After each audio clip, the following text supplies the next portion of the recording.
You are listening to Digging In Podcast,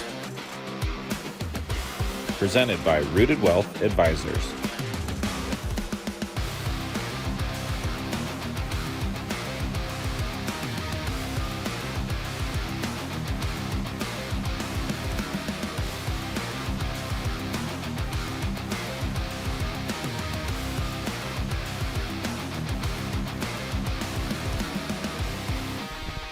Welcome back to another episode of the Digging In Podcast. I'm your host, Kinch O'Kelley, helping you get those questions answered to and through retirement.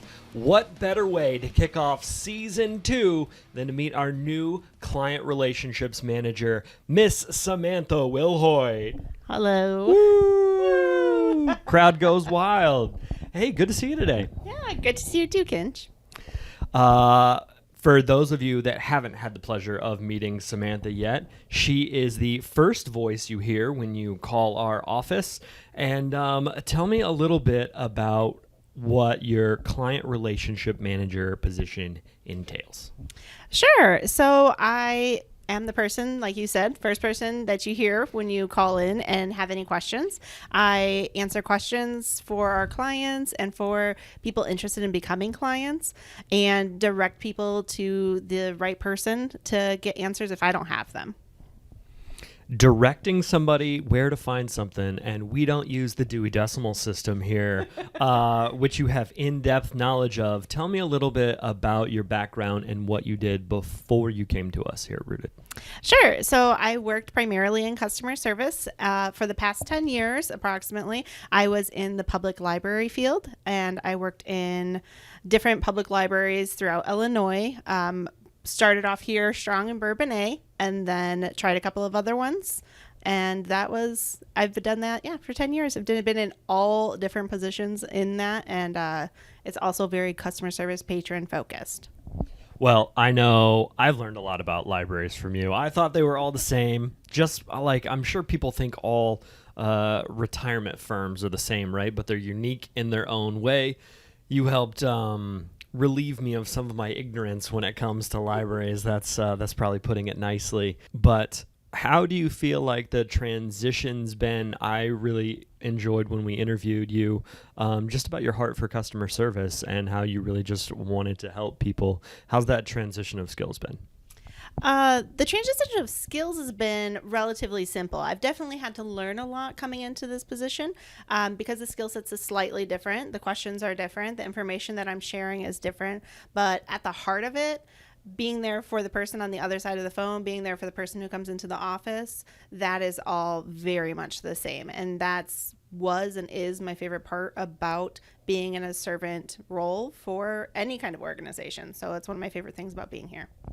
Now, as you've gathered, we enjoy stories here at Rooted Wealth Advisors. We really feel like that helps us connect with people, not only the people we work with, but clients and prospects. And we do a lot of storytelling. Tell me the story about how you ended up at Rooted. Okay, so I was working in a public library, Matson Public Library District in Matson, Illinois, which is about 30 minutes away from where I live. And I realized that maybe it was time for a career shift, that maybe I wasn't meant for public libraries forever. And so I just kind of was gently nosing around and like what might be out there. And the position for the customer relationship manager came across my my job feed. And I was like, you know what, that really sounds like something that I could be very passionate about. It sounds very customer service focused. It sounds very much within my wheelhouse of things that I enjoy doing, and it's closer to home. So I reached out and was really lucky to be called in for an interview and then eventually hired. The rest, as they say, is history. Kind of going back to what we talked about earlier, you've obviously never worked in the financial services field before. Has there anything that's really stuck out to you as like, oh, I need to put that in the back of my mind and do this for retirement or this for my personal finances? Just there's something to be said for being around advisors and a marketing team who's constantly focused on finances and what the market looks like and what interest rates are doing or inflation. Is there anything that you've kind of picked up as you're fresh to this world? Yeah. My very close friend was like, Samantha, you working here at this firm is really doing wonders for my financial like experience, because I've learned like, hey, you want to put all, like, if you get money, you want to put it into a Roth, like for investments. And because that's, your tax free bucket, and learning a lot about just like how taxes work, which is not something everyone knows about. I definitely didn't. So learning more about how taxes work, learning about when to invest, when you can take a risk, and like what all of the different options, or a lot of the different options of no like in-depth like information, but that basic, like, it's really been insightful, and it's definitely shown to me the importance of what a healthy and good retirement plan looks like. And I know we've had this conversation off camera, but just so we can bring it on camera so that everybody gets a little more insight.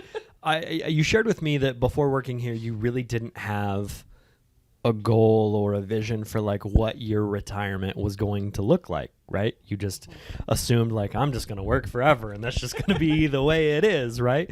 But hearing and seeing and being around our clients and other people who not only have these big goals and dreams for retirement, but we actually get to see them live it out, right? We had a client in the office yesterday. He's talking about selling his house, selling his shop, moving to Texas because that's where his daughter is, and he just wants to be closer to his daughter and his grandkids, right? And so, and that's a big deal. Yeah. So what does retirement look like for you now that you've kind of had this, I don't know, this door opened?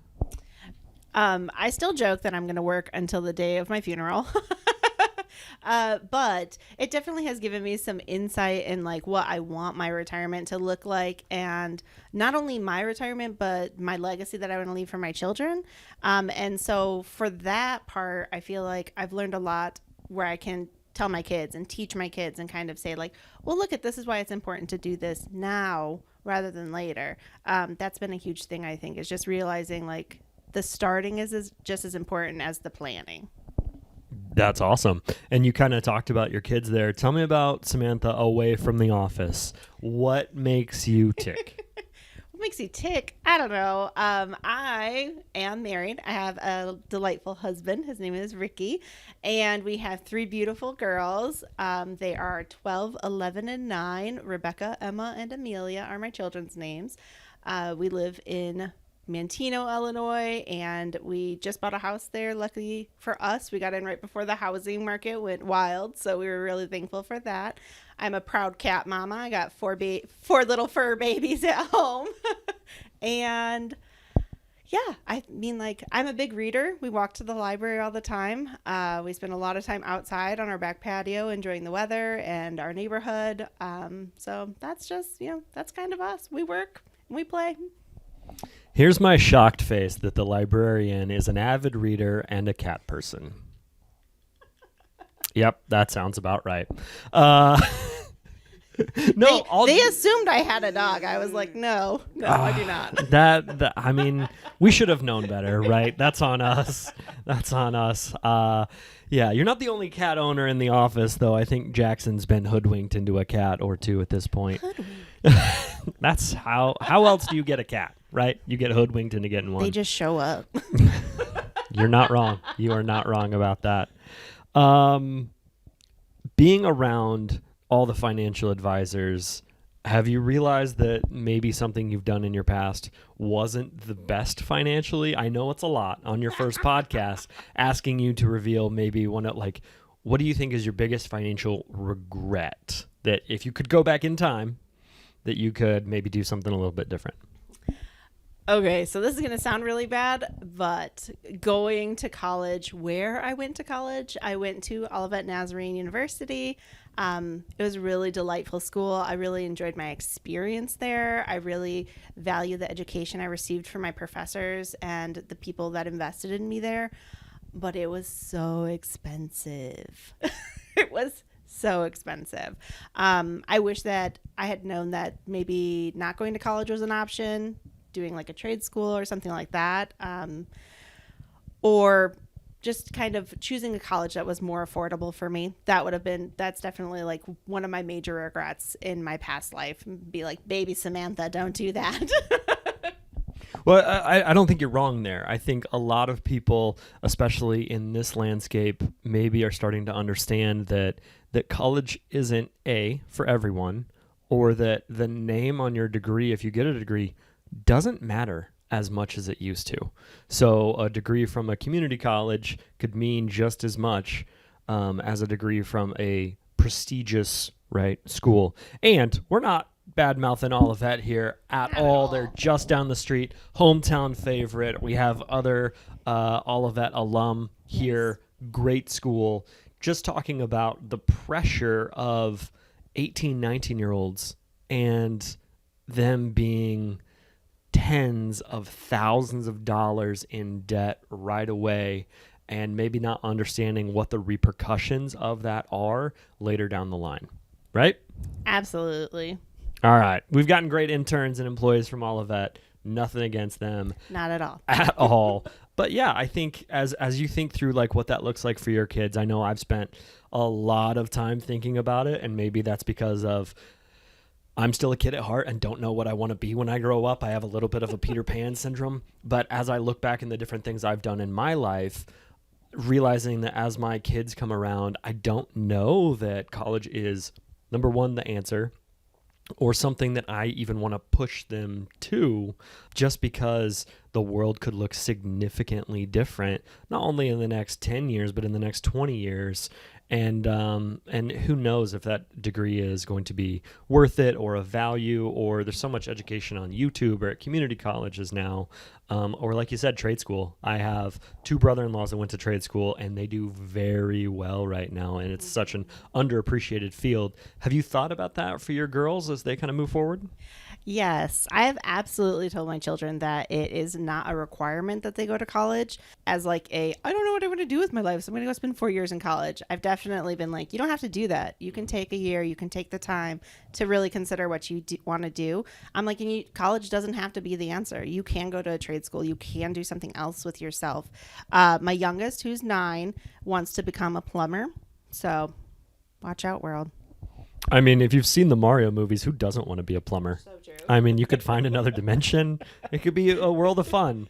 That's actually how my brother-in-law started. He was a union plumber for a long time before he moved over to HVAC. But it could be a very lucrative career. And there's not many females in that career. There's not. And so we were sure when we were talking about it, our neighbor is, he's a union plumber. We love him so much. And she was like, oh, that's what Mr. Mike does, da, da, da. And I was like, you would be the only girl. She was like, nice. so she's pretty excited about the idea of being a plumber. Now, have you had her like take a plunger and like actually try and fix a toilet at your house? Because that would be a good exercise to be like, do you really do you really like this? Just to see her reaction. If nothing else, she's 9. We have not done that. I may have to set her to task, though. Sounds like we've got an experiment for this weekend. Tune into the next episode of Digging In with Samantha to find out. This is quite the cliffhanger. To find out if a 9-year-old can unclog a toilet before she becomes a plumber. Well, that'll do it for this episode of Digging In. If you want to talk to Samantha about her background or just hear a little bit more about her, feel free to give our office a call. She loves to talk on the phone, right? Absolutely.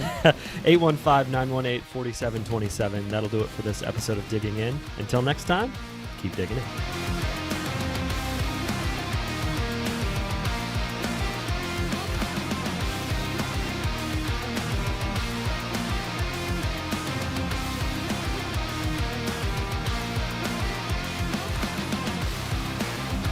This was Digging In Podcast, presented by Rooted Wealth Advisors.